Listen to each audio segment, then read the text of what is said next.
I'm sorry. I'm sorry. I'm sorry.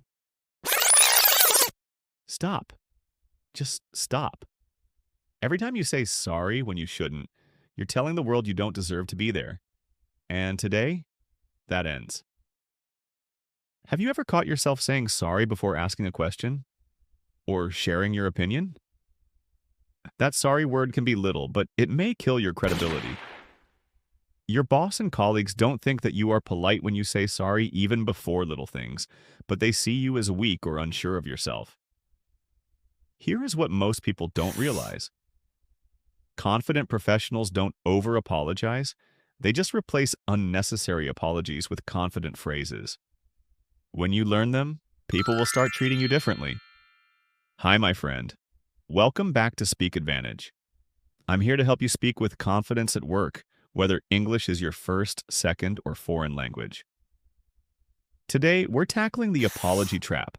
And by the end of this video, you'll have 3 powerful, simple alternatives that will make you sound like the professional you truly are.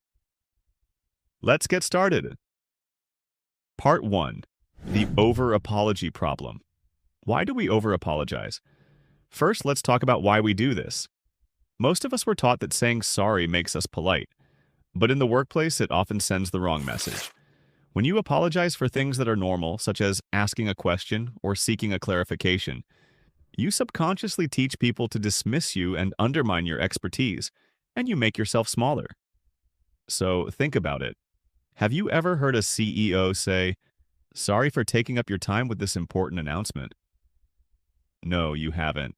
Because leaders don't apologize for doing their job. Here are the most common unnecessary apologies that are destroying your professional image. Sorry to bother you. Sorry for the long email. Sorry, can I ask a question? Sorry, I disagree. Sorry for following up. Each one of these makes you sound like you have done something wrong, but you haven't. You're just doing your job. So what should you say instead? Let's fix that. Part 2.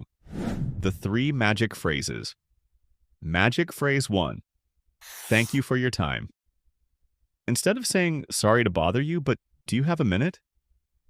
Just say instead, thank you for your time. Do you have a moment to discuss the project?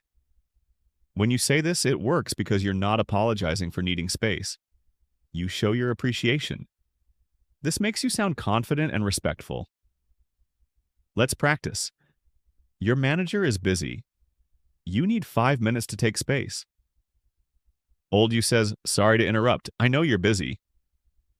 New you says, thank you for making time. I have a quick question about the deadline. Now see the difference? You went from beggar to professional in 1 sentence. Magic phrase 2. I appreciate your patience. Please, please, please don't say, sorry for the delay in getting back to you. Say this instead. I appreciate your patience. Here's the information you requested. By saying this, you're acknowledging the situation without taking unnecessary blame. You're showing that you value them without diminishing yourself. For non-native speaker friends, this magic phrase also works for you. When you need to write or utter a response, this phrase allows you extra time to think. Okay? So what will you say when you actually make a mistake? Magic phrase 3. Thanks for bringing that to my attention. Instead of saying, oh my God, I'm so sorry. That was my mistake. Let's try. Thanks for bringing that to my attention. I'll correct it right away. It works because even when something is your mistake, over-apologizing makes it worse. This magic phrase acknowledges the issue, shows you're taking action, and keeps you looking competent. For example, you sent a report with a typo. A weak response sounds like, I'm so sorry. I can't believe I missed that. I'm usually more careful. So sorry. A strong response should be, thanks for catching that. I've updated the document and resent it. Which person would you promote? Okay, you have changed the words. Now it is time to change your mindset because these magic phrases only work if you change your mindset. You need to believe that your presence has value, your questions have merit, your time matters. When you apologize for things that aren't mistakes, you're operating from a scarcity mindset. You think that you are lucky to be here. You don't want to annoy anyone, and maybe you don't deserve this position. But confident professionals think that they earned their place here, their contributions matter, and they are here to add value. This isn't arrogance, it's self-respect, and people can feel the difference. And if English isn't your first language, you might apologize even more because you're worried about making mistakes. But let me tell you something, my friend. Your accent is not a weakness. Your perspective is valuable. And using these confident phrases will actually make people focus on your ideas, not your pronunciation. You don't need perfect English. You need confident English. And that starts with eliminating unnecessary apologies. Okay, my dear friend, it is homework time. You know, practice makes perfect. For the next 24 hours, I want you to catch yourself every time you're about to say, sorry. Pause. Ask yourself, is this actually a mistake I made? If not, use one of the 3 magic phrases I told you. Write these down. Put them on a sticky note by your computer. Practice them out loud. Make them automatic. You want to know what really happens when you stop over-apologizing? People take you more seriously.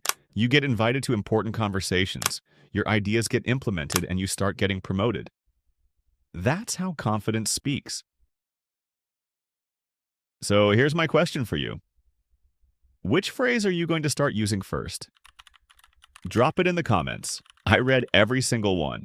And if this video helped you, please do 2 things. Hit that subscribe button and share this with someone who apologizes too much. Remember, my friend, you don't need to apologize for taking up space. You earned your place at the table. Now, go and take it. I'll see you in the next video.